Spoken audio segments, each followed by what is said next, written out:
হরে কৃষ্ণ, জয় জগন্নাথ। তো খুব সকাল সকাল সব কাজ হয়ে গেছে, স্নানও হয়ে গেছে। তো গাছে তো কত ফুল ফুটেছে, তো ভাবলাম খানিকটা ফুল তুলে ভগবানের সেবা করব। খানিকটা প্রভুজি সেবা করে গেছে, আমি খানিকটা ফুল তুলছি।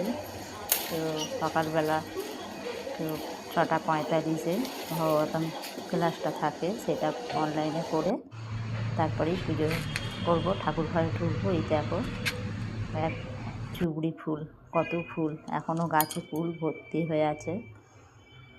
তো এই রাধাকৃষ্ণকে সাজিয়ে দিয়েছি, সকলকেই সাজিয়ে দিয়েছি। দেখো কত সুন্দর দেখতে লাগছে, এত ভালো লাগছে দেখতে।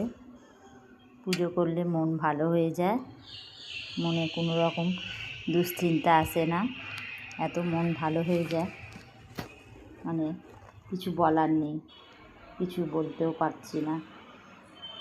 ভগবানকে দেখে এত ভালো লাগছে, খুব ভালো লাগছে। ভগবান ছাড়া কি আর আছে, ভগবানকেই সব কথা বলি।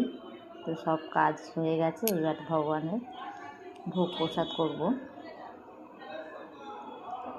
তো বাসন মাজাও হয়ে গেছে।